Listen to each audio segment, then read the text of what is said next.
নমস্কাৰ আপোনালোক সকলোকে পুনৰ এবাৰ মোৰ ভিডিঅ'টোলৈ স্বাগতম জনাইছোঁ। আজি আমি ভিডিঅ' বনাইছোঁ আমাৰ সৰু শাকনি বাৰীখনৰ পৰা। এয়া আমি মা আৰু মই দুয়োজনীয়ে খান্দি আছোঁ সৰু আলুগুটি। এয়া আলুগুটি এইখিনি ঘৰতে কৰা হৈছে আৰু ইয়াত অন্য একো সাৰ ব্যৱহাৰ কৰা হোৱা নাই, অকল গোবৰ সাৰেই ব্যৱহাৰ কৰা হৈছে।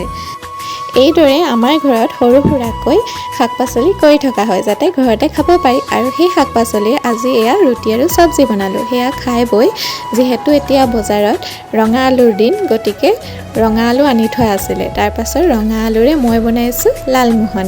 ঘৰতে লালমোহন কেইটামান বনাওঁ বুলি ৰঙা আলু এটা লৈ লৈছিলোঁ। তাৰপৰা সেয়া বইল কৰি পেলাই এইদৰে এয়া ৰঙা আলুৰ লালমোহন বনালোঁ।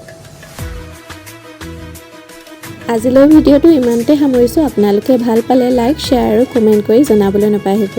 আজিলৈ ইমানেই, বাই।